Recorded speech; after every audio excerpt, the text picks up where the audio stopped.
Hey gang, Raven the Devil here from the other location, from the day-to-day life, former radio host and madman on the internet. And if you're watching these things frequently, thank you for coming back yet again. And sorry I haven't done a couple of videos in the last week. I've been sick as a dog. I did record some videos, but they're going to require a bit of editing before I can put them up and possibly completely redoing a couple of them. But it's Thursday, and I wanted to get you something before the week was out. Saturday, I'm aiming to be trying to attempt to do a live game stream either here or on Raven's Edge Gaming over on Twitch. I'll let you know Saturday. I'll do a short video here and fill you in where I'm going to do it. I got to do some testing beforehand. But it's what I want to talk about today. I don't really have much positive to talk about this week. And that's because I caught whatever the bug was going around. And to poke fun at Sheldon from that Big Bang Theory, no, it wasn't COVID. I've been tested. But I started thinking about something. And it's one of the reasons that led me to do this whole weight loss process. Because ever since when I was 28 when I got hurt, well, I was really 27. I turned 28 after I got hurt. I've hated, since the beginning of this, people holding doors for me, people saying they're sorry for my accident. You know, most of them don't know my backstory, knowing that after I got hurt was when I did the radio thing, and every cool thing I've done since happened then. I knew a lot of cool people before that happened, but my coolness in my life, for me, didn't start till after the accident. So to me, it's just slowed me down. And that's the way I look at it. It's not a negative thing anymore. It slowed me down and made me realize what's important. Like, I got to be there for my daughter the first formative years of her life. First words, first walk, first bus, first cheerleading event, chess club. Things about her I'm proud of. I just missed her graduation, which I'm sad about. But, life is. And then I thought about how when I had lost everything, and in 2016, 15, I did the homeless thing. And I did the GoFundMe videos, and it humanized me. And my producer, Richard, in Australia, yes, Australia, my server was based out of New Zealand, and my partners were in Australia and New Zealand. And so I did this human thing where I was talking about what I was going through to help save my life, because I had given up all my money for rent. 3 days later, was kicked out. Like I said, I've never always been a good guy, but I've also had friends that turned their backs on me in my worst years. People wanted me for my money. Even when I didn't have it, people remembered the guy that had it. And anyways. So I started thinking about it today. Yet again, I went to get gas for the car, and somebody held the door. Now, this one doesn't bother me because it was 3 nurses coming in. And I was gracious and friendly. And so I started thinking, it's becoming a very lost art to communicate with one another. And I have customers that come in here on my day-to-day. And I have sales reps that bring trainees to watch me talk to people. And one of my keys I've always used in sales, because believe you me, when I wasn't working with bands, I've tried every home-based business from Amway to Amsoil and everything in between. MLM, Pyramid, you name it, I've tried it. Learned a lot about business doing all of it, but there's a few like Amsoil and Amway that are real products that are decent, and the rest, well, they're fly-by-night at best, like cassette companies and CD companies, and Lord only knows what else, perfume sales. My favorite story to tell on stage is comedy.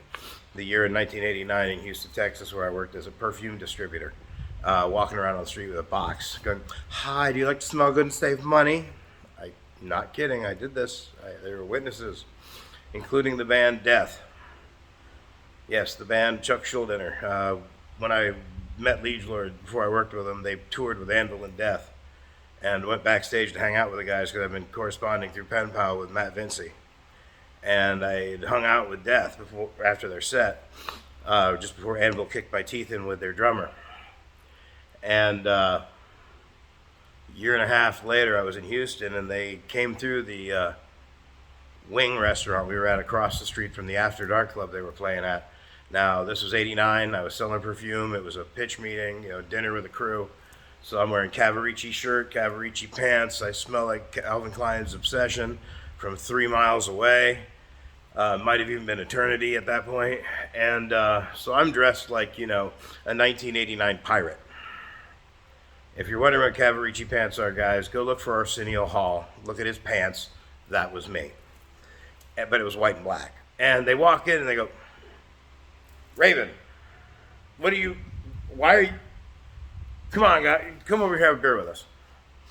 And there were two Mexican guys who were metalheads that worked on the crew, and they saw it, and their eyes were 10 feet wide and watched me get drugged from a perfume meeting to go party with a heavy metal band that later that night I went to the show. The point I'm making at is when you're personable and friendly, you're not only a good salesman, it makes people's lives better. And I'm trying to improve people's mindsets. I'm not trying to tell anybody how to live here. It's just something I've found since I've been hurt, because I hate people holding doors for me. It's not that I don't find it respectful. At 53 almost, I find it respectful. But I still don't like it because in here, I'm still 17. I'm still a young, capable man. Until I look like I'm a grandfather, I'm not going to go kicking and screaming into senior citizen easy. If I get an AARP, it's not for the politics, it's for the comedy. But needless to say, I still feel weird when people try to help me with something I'm able to do. And one of the things I'm getting ready to commit in my tradition of, if I'm going to do it, I'm doing it here online. I'm committing myself to the end of the year. I left it over there. I left my cane at home the other day. And I had to walk an entire day without it. And I'm starting to not need it. So today, I'm committing to a year from now, June 1st of next year, cane free, like kicking booze or cigarettes. I'm setting a year goal, June 1st of next year, no more cane, which means probably another 50 to 100 pounds have to go. Lots gonna have to happen.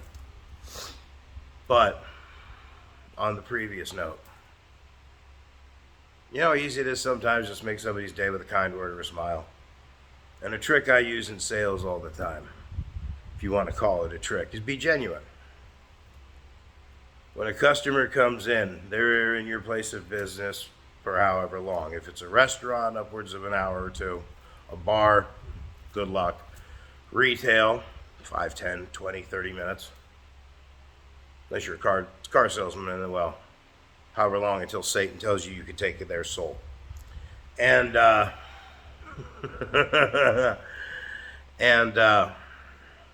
you make that 5 minutes personal. You listen to how they talk.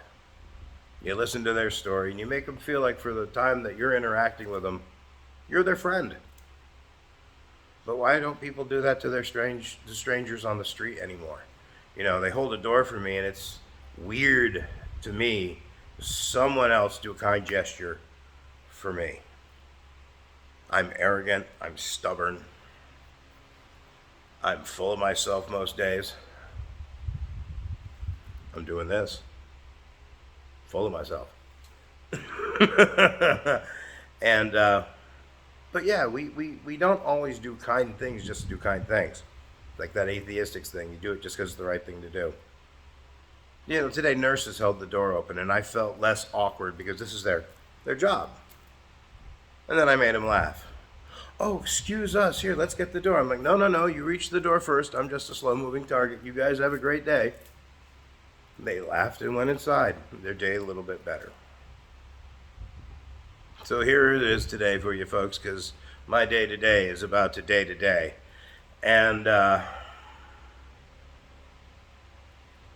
you make one person's day better, you might change the world someday. I know it sounds very optimistic.